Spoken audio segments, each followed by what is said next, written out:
Hi, this is Dr. Gregory Sadler. I'm a professor of philosophy and the president and founder of an educational consulting company called Reason.io, where we put philosophy into practice. I've studied and taught philosophy for over 20 years, and I find that many people run into difficulties reading classic philosophical texts. Sometimes it's the way things are said or how the text is structured. But the concepts themselves are not always that complicated, and that's where I come in. To help students and lifelong learners, I've been producing longer lecture videos and posting them to YouTube. Many viewers say they find them useful. What you're currently watching is part of a new series of shorter videos, each of them focused on one core concept from an important philosophical text. I hope you find it useful as well. One of the key terms that you're going to hear the Stoics using continually is freedom, or eleutheria in Greek. And Epictetus is going to clarify for us in a very long chapter in Book 4 the nature of genuine freedom as opposed to what we might call, mistaken understandings of freedom. Understandings not only in a cognitive sense, but also in a practical and affective sense, determining how people feel, what they do, not just what they think about it. And the Stoics had maintained that only a good man, or a good person rather, is free. That it's impossible for a bad person, a person who is mistaken, a person who doesn't have their proairesis, their faculty of choice, in accordance with nature, it's impossible for them to be genuinely free, even though they may think themselves temporarily to be free, and other people may look at them as being free and perhaps even envy their position. So the key question that we want to ask ourselves then is what actually makes a person free, and correlatively, what makes a person a slave? That may be a term that we think of in our own time as being outmoded, but what Epictetus means is somebody who is being compelled, somebody who is hindered, somebody who is restricted, somebody who is determined by somebody or something else other than themselves. And so the term slave could apply to many people in our own time, even though slavery as an institution was thankfully long ago abolished in the majority of the world. So Epictetus is going to stress to us, first of all, slavery and freedom. And remember, he's writing this in the middle of a slave society. Slavery and freedom in any real sense don't map onto, they don't match up with the social or legal arrangements or designations. So it's quite possible for somebody to be free, and I'll give you a few examples of that straight from this text in a moment, to be free and to have that legal status of a free person and to still be a slave. It's quite possible for somebody to be a slave, even to be in quite bad circumstances, and yet be a free person. So, what are some of the ways in which he talks about this? He says, if some man who's been counseled twice, counsel is a very, very important title, hears this, he will forgive you if you add, but you are a wise man, this does not apply to you. But if you tell him the truth, in point of being a slave, you're not one whit better than those who have been thrice sold, those who have been sold to several different owners. What else can you expect but him to respond badly? He'll say, how am I a slave? My father was free, my mother was free, no one has a deed of sale for me. More than that, I am a member of the Senate and a friend of Caesar, and I have been consul, and I own many slaves. So Epictetus would say, look, the problem is not that somebody has a deed of ownership for you, or that you're designated as a slave, and you may in fact legally own many people that are called slaves, but you may yourself be a slave because of the way that you live your life, because of the habits that you have, because of the judgments that you possess and act upon regarding what's good and what's bad. A little bit later, he has a wonderful passage where he talks as well about this sort of thing. And he says, here we go.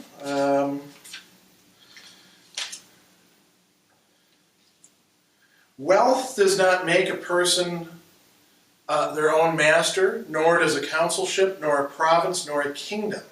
But something else has to be found. So what is that other thing? What can actually make us free? If it's not going to be identified with legal or social arrangements, we need to think about this in a philosophical way. And he says all sorts of matters, there are all sorts of matters to which the free can actually be slaves. What are some examples of this? The very things that we think are going to make us free can sometimes enslave us. So he has, as an example, pursuing wealth. To pursue wealth is to pursue something that is by its very nature rather fickle and requires a lot of commitments and a lot of choices to do things that are probably not going to be particularly good for our faculty of choice. You have to cut corners. You have to be willing to engage with other people in many ways that may be a little bit unsavory. If we place our good in something that is not the genuine good for human beings, which is partly freedom, then we become slaves to the object that we are devoting ourselves to. A little bit earlier, he has some great examples of this. There we go. He says,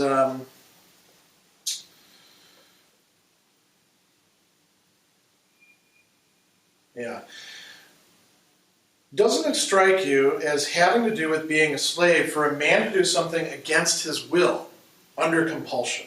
So, if you have to pursue wealth by doing things that place you under compulsion, that go against, what you think is right or what you think is dignified, then you are a slave. You are a slave not only to the wealth, but also to the people who control it. He says, who can put me under compulsion? This is the big boss guy now, except for Caesar, the Lord of all. There you have admitted yourself that you have a master. Let it not comfort you that he is, as you say, the common master of all men, but realize you are a slave in a great house. It doesn't matter how high up we get in the social hierarchy. If we are behaving in a slavish way, we are slaves to somebody or to something, and it doesn't matter whether they happen to have a lot more power and whether we can look down upon others, we're still a slave. So he says, let's leave Caesar out of account, if you please, for the present. But answer me this. Were you never in love with anyone, a pretty girl, a slave, a freed person?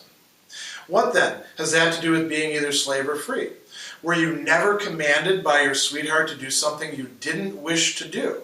Didn't you cozen your pet slave? Did you never kiss their feet? Yet if someone should compel you to kiss the feet of Caesar, you'd regard this as insolence and tyranny. But when your lover demands this of you, and even though you don't really want to do it, you do it, you're a slave.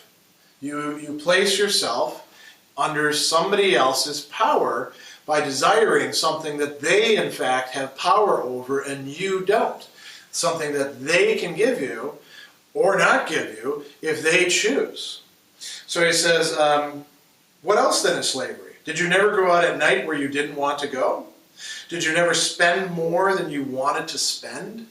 That's an interesting idea. Do we give in to social pressure and abandon our budgets, our plans?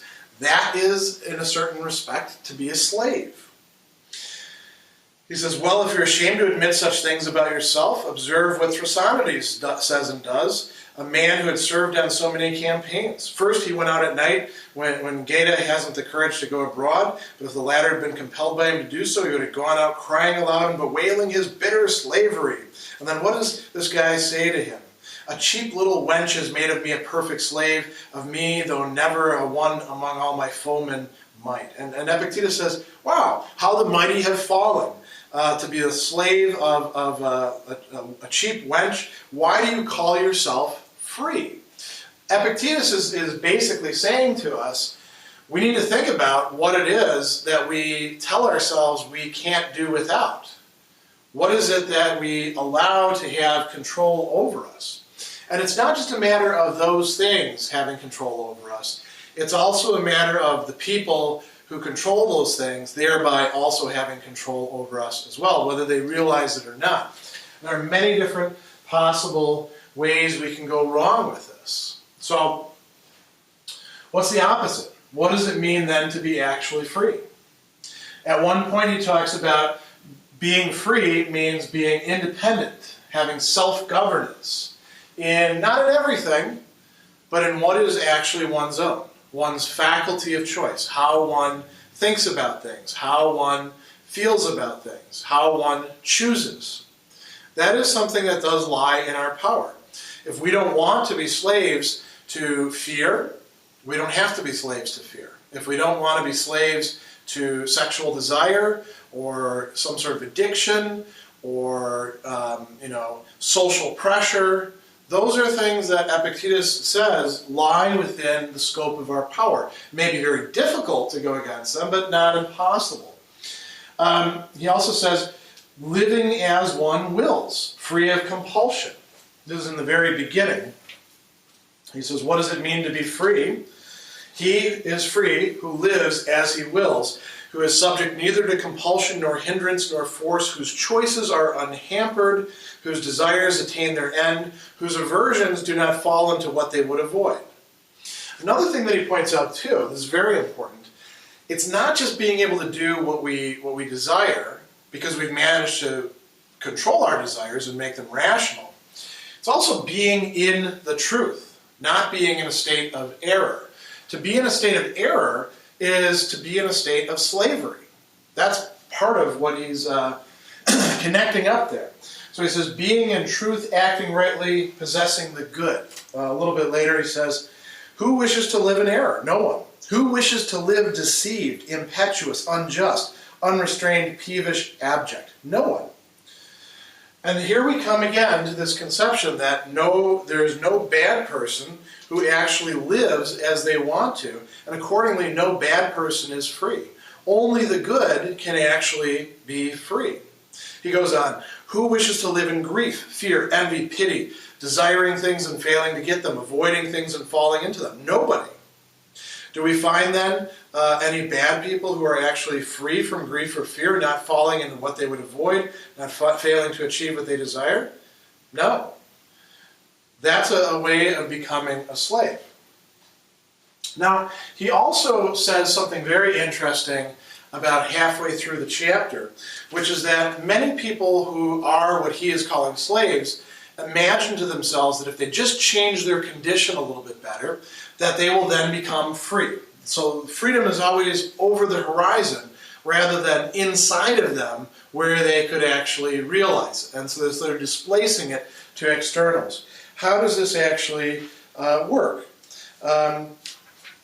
Skipping over the discussion of the animals. He says, it's the slave's prayer, the person who actually is legally enslaved, that he be set free immediately. Why? Do you think it's because he's eager to pay his money to the men who collect the 5% tax? No, it's because he fancies that up until now he's hampered and uncomfortable because he has not obtained his freedom from slavery. And this could apply to so many other things. You know, when I was in the army, we would always say, when I get back to the world, when I take up my real life. But you're living the real life right now. Students say, oh, when I'm done with school. People say, when I get to retire. The problem is, if we're slaves to things now, simply changing our social condition or our financial condition is not actually going to alter that. He says, the slave says, if I'm set free, immediately all is happiness. I shall pay no attention to anybody. I talk to everybody as an equal and one in the same station in life. I go as I please. I come where I please and where I please. And then he's emancipated, and after that he's got no place to go and eat. He looks for someone to flatter, someone's house at which to dine. He starts earning a living by sordid ways, and so endures dreadful things. He gets a manger at which to eat, and he's fallen into a slavery more extreme than the rest. He starts to say, man, it was pretty good being a slave. At least then I didn't have to fend for myself. As he says, let's say things go well for him. If he grows rich, being a vulgarian, he's fallen in love with some girl and is miserable and laments and yearns for his slavery again. It goes on further and further. When he gets the things that he wants, he doesn't turn out to be happy.